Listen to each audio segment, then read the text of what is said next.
أشهد أن لا إله إلا الله وأشهد أن محمدا رسول الله.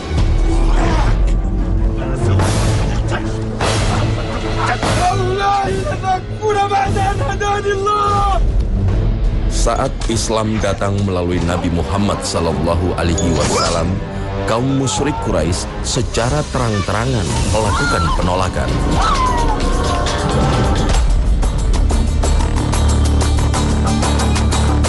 Bahkan hingga Muslim hijrah ke negeri Habasyah sekalipun, mereka tetap berupaya menyeret kembali ke Mekah dan memeluk ajaran nenek moyang.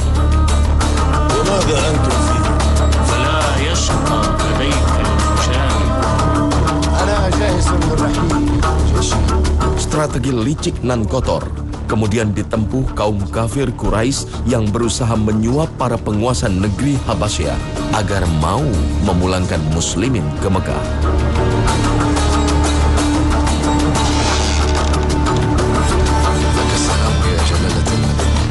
Namun upaya mereka gagal karena ditolak mentah-mentah oleh Raja Habasyah. Dialah Ashama, sang Raja Habasyah.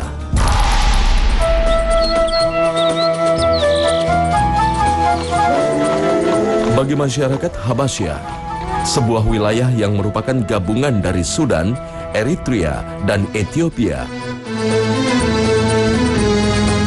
Najasyi adalah panggilan untuk seorang raja.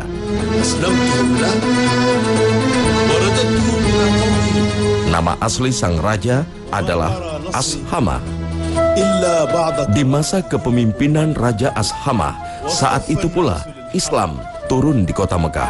Innal Islam yafshu bainal Arab.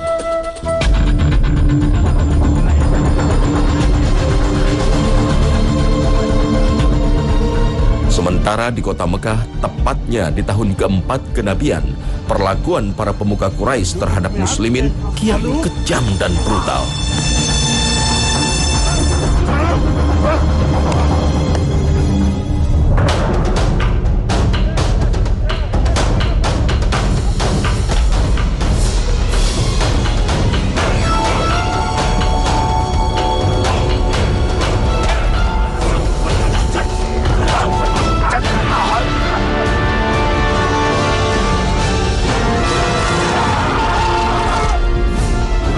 Mereka melakukan penyiksaan secara terbuka, terutama kepada muslimin dari golongan strata rendah.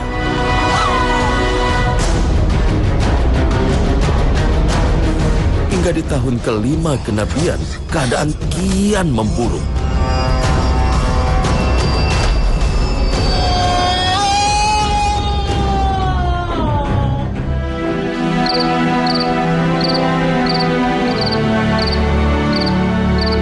Umat muslim tak lagi mendapatkan ketenangan hidup di kotanya. Maka turunlah perintah hijrah pertama bagi kaum muslim, yakni ke negeri Habasyah. يقول رسول الله صلى الله عليه وسلم لو خرجتم إلى الحبشة فإن بها ملكا لا يظلم عنده أحد وهي أرض صدق إن شاء الله إلى أن يجد الله سبحانه مخرجا لما أنتم فيه. Nabi Muhammad SAW tentu dengan mendapatkan informasi dari wahyu, Nabi mendapatkan informasi bahwa ini adalah raja yang sangat adil. Tidak ada satupun di negeri itu yang dizalimi. Inilah yang mengawal dia sebenarnya menjadi orang yang berhati-hati, bertindak pada masyarakatnya, pada rakyatnya. Dia tidak mau ada seorang pun yang dizalimi. Karena itulah dia menjadi raja yang mulia. Dengan berbekal keimanan, berangkatlah umat muslim menyeberangi Laut Merah menuju negeri Habasyah.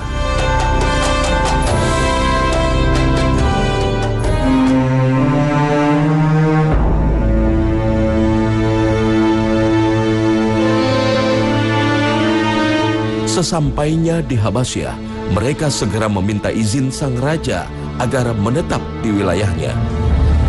Assalamu laka ayyuhal malik. ولك السلام. جئناك يا جلالة الملك طلبا للحماية والأمان بعد أن ضاقت بنا أرضنا واضطهدنا أهلنا وسادة قومنا. وماذا أنتم فيهم؟ أنا ابن سيدهم كلهم. أنا جعفر بن أبي طالب بن عبد المطلب بن هاشم.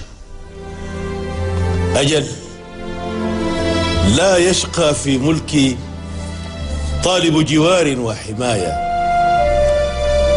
اذهبوا فأنتم في جواري، لا ترون إلا ما تحبون، ولا يخلص إليكم شيء مما تكرهون. بورك فيك يا جلالة الملك، بورك فيك.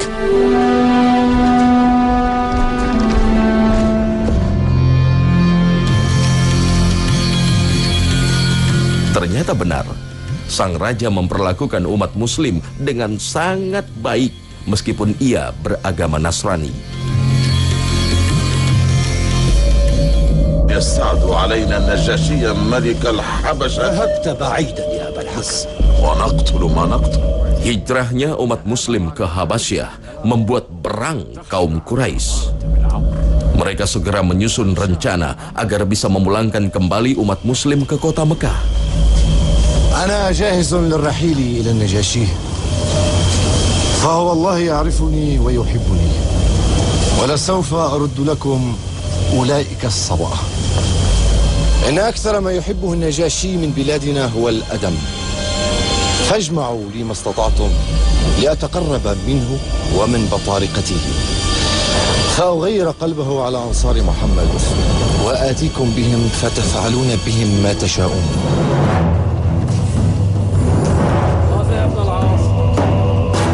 Maka diutuslah Amr bin As untuk menghadap Raja Habasyah.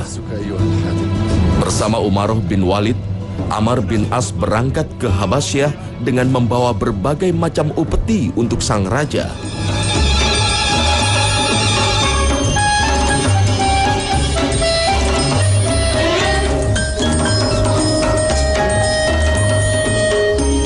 Namun menjelang tiba di tujuan, Umaroh bin Walid kehilangan kewarasannya. ما بك يا عمار؟ ما بك؟ ويحك، هزمت؟ سبحان الله.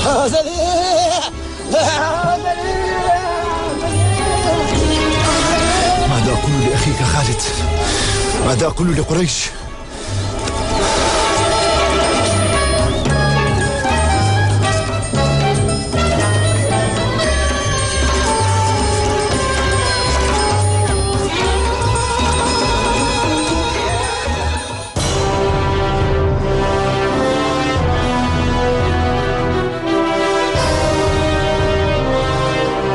Hingga akhirnya Amr bin As menghadap seorang diri menemui Raja Ashama.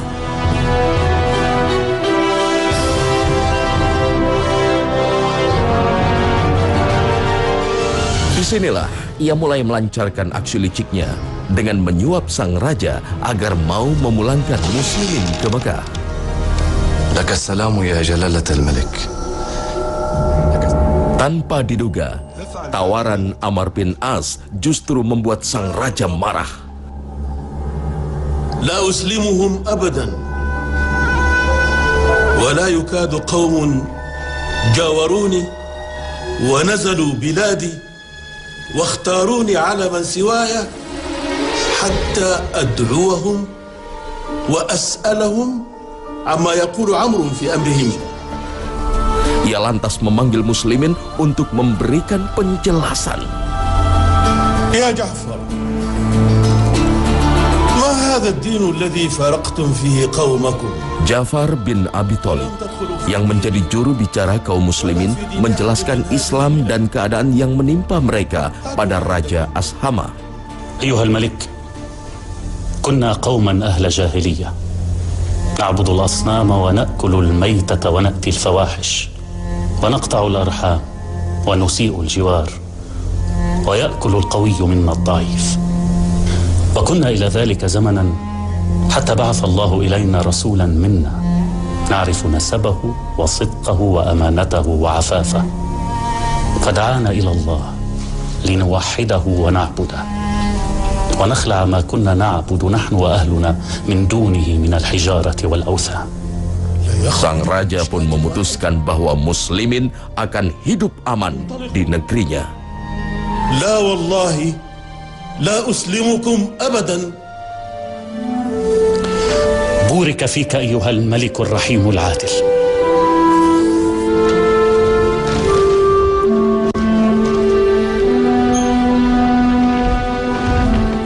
يا جلالة الملك.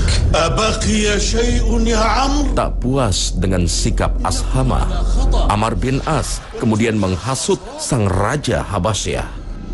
يا جلالة الملك، إنهم يزعمون أن عيسى ابن مريم عبد. ما تقول يا ابن العاص؟ ما سمعت. اطردهم من ديارك يا جلالة الملك، اطردهم. لا أقرر حتى أتثبت. ادعوا لي المسلمين حالا. Jangan memutuskan sesuatu permasalahan konflik sampai kita mendengar konflik itu dari kedua belah pihak yang sedang berkonflik. Itu konsep Rasulullah Shallallahu Alaihi Wasallam. Tapi lagi-lagi sang raja menunjukkan sikap objektifnya. Ia kembali memanggil Ja'far agar mendapat informasi yang seimbang dari kedua belah pihak. Penjelasan Ja'far sungguh mengejutkan sang raja. Bahkan ketika ditanya tentang Isa, yang jelas berbeda cara pandang Muslim dan Nasrani, tetapi Ja'far pun menyampaikan apa adanya, dan Najasyi pun mengakui bahwa ini benar pernyataannya. Karena Ja'far mengatakan bahwa Isa adalah putra Maryam, ruh yang ditiupkan Allah kepadanya, kepada wanita gadis itu, yaitu Maryam yang suci. Wallahi ma ada Isa ibn Maryam ma qulta hadha al-'ud. اذهبوا فأنتم آمنون في بلادي من سبكم غريب. Ia pun marah dan memerintahkan agar seluruh upeti dari Amr bin As dikembalikan. ردوا على عمرو هداياه فلا حاجة لي بها فوالله ما أخذ ربي الرشوة مني حين رد إلي ملكي فآخذ الرشوة فيه وما أطاع الناس فيه فأطيعهم فيه. Dan inilah yang hilang hari ini, yang sebenarnya seharusnya kita belajar dari Najasyi bagaimana apapun keadaannya saat itu dia tetap memposisikan diri sebagai seorang yang adil dan melihat sesuatu dengan cara yang penuh dengan ilmiah dan data. Tindakan sang raja dalam menyikapi muslimin menuai kecurigaan para penasihat istana. Mereka curiga bahwa raja yang memimpin mereka telah membelokkan keyakinannya menjadi pengikut Muhammad Sallallahu Alaihi Wasallam.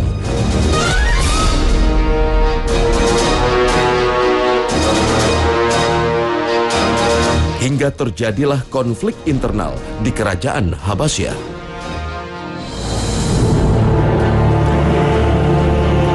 Namun konflik tersebut berhasil dipadamkan oleh Ashama berkat sikapnya yang bijak selama menjadi raja.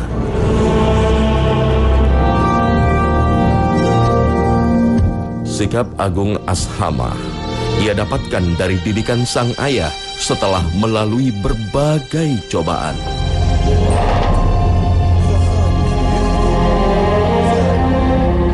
Di hadapan Ja'far, Ashama akhirnya memeluk Islam, meski keislamannya harus dirahasiakan.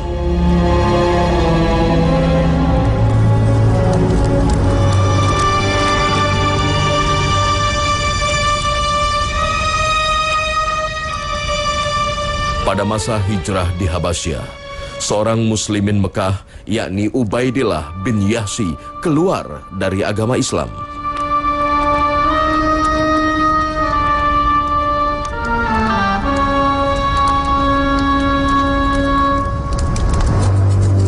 Keputusannya tersebut serta-merta membatalkan pernikahannya dengan sang istri, yakni Ummu Habibah.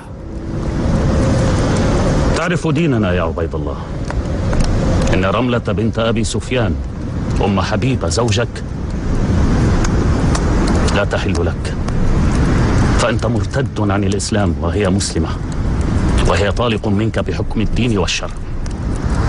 تأخذون مني زوجي؟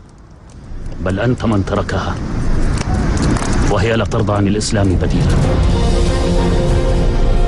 Ummu Habibah yang harus kehilangan suaminya demi keimanannya akhirnya mendapatkan kabar gembira. Rasulullah Shallallahu Alaihi Wasallam meminang Ummu Habibah sebagai Ummul Mukminin.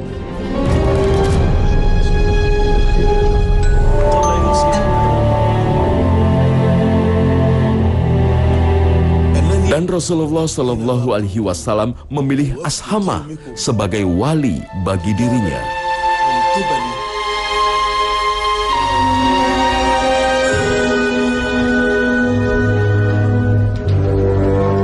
Di masa hijrah kedua kaum muslimin, Amr bin As kembali mendatangi Raja Ashamah.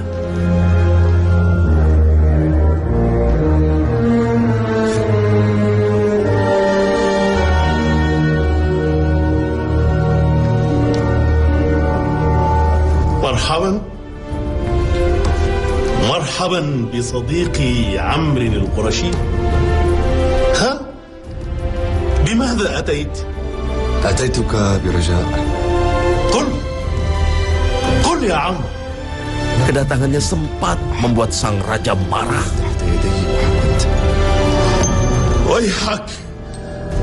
ويحك تسألني أن أعطيك رسول رجل يأتيه الناموس الأكبر الذي كان يأتي موسى لتقتله.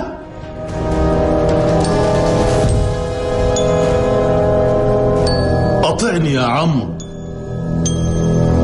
واتبع نبي الله محمدا صلى الله عليه وسلم، فإنه والله لعلى الحق، ولا يظهرن على من خالفه كما ظهر موسى على فرعون وجنوده. Namun akhirnya diketahui bahwa Amr bin As ingin mengabarkan keislamannya pada Raja Habasyah. أتبايعني يا عمرو؟ ألا والله. ابسط يدك. Amr bin As radhiyallahu anhu itu dinyatakan oleh sebagian sejarah bahwa dia telah masuk Islam di tangan An-Najasyi. Kemudian nanti dia bersama Khalid bin Walid pada tahun 7 Hijriah menemui Nabi di kota Madinah dan menyampaikan kembali keislamannya. Ini juga hal yang sungguh sangat menarik buat kita. An-Najasyi yang sebagai seorang muslim yang baru tapi dia telah memiliki semangat untuk menyampaikan, menebarkan hidayah ini kepada orang lain. Kita sudah lama menjadi seorang muslim. Kita yang sudah sejak lahir menjadi orang muslim bahkan, maka mengapa kita tidak menyampaikan kebenaran ini kepada orang lain? Memang satu masalahnya.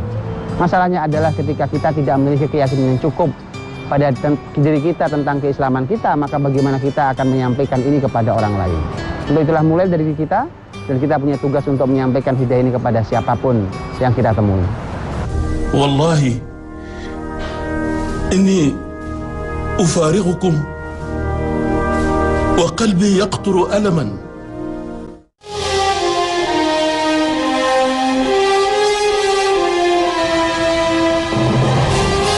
15 tahun lamanya, muslimin hidup damai di negeri Habasyah di bawah kepemimpinan Raja Ashamah.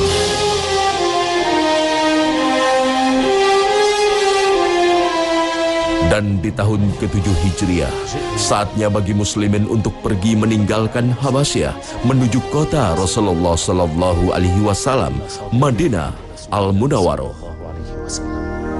Wallahi, inni ufariqukum wa qalbi yaqturu alaman wa 'aini tadma'u hasratan. تذهبون يا إخوتي وتتركونني وحدي، وإني لأرجو الله سبحانه أن يفشو الإسلام في بلاد الحبشة. Perpisahan ini meninggalkan kesedihan mendalam bagi Ashamah dan muslimin. بلغوا سلامي إلى رسول الله صلى الله عليه وسلم صلى الله عليه وسلم وإني لأشهد أن لا إله إلا الله وأشهد أن محمدا رسول الله. Begitulah, dimanapun masyarakat pasti akan lebih suka, akan sangat nyaman dengan pemimpin yang memimpin dengan cara yang adil. Sehebat apapun pemimpin itu, secerdas apapun pemimpin itu, tapi kalau tidak adil, maka dia tidak akan bisa bertahan lama. Maka Nabi Shallallahu Alaihi Wasallam yang menyampaikan sendiri bahwa imamun adil, pemimpin yang adil, mendapatkan keutamaan, keistimewaan. Di antaranya adalah kelak dia satu dari 7 kelompok yang akan dilindungi Allah Subhanahu wa Ta'ala di saat tidak ada perlindungan sama sekali di akhirat kecuali perlindungan Allah Subhanahu wa Ta'ala. Jasa Ashamah, sang raja dari negeri Habasyah, begitu besar bagi perkembangan Islam. Kebaikannya mendapat tempat tersendiri di hati Rasulullah Sallallahu Alaihi Wasallam.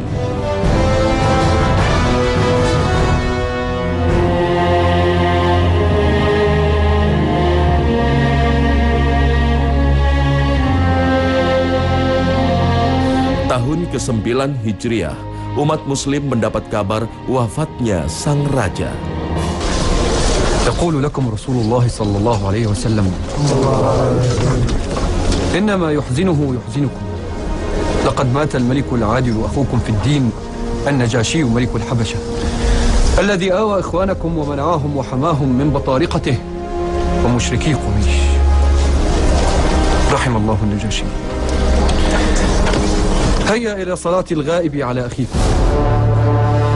Rasulullah Sallallahu Alaihi Wasallam pun mengajak umat muslim agar melakukan sholat goib bagi Raja Ashamah. Sebuah syariat yang pertama kali dilakukan oleh Rasulullah Sallallahu Alaihi Wasallam.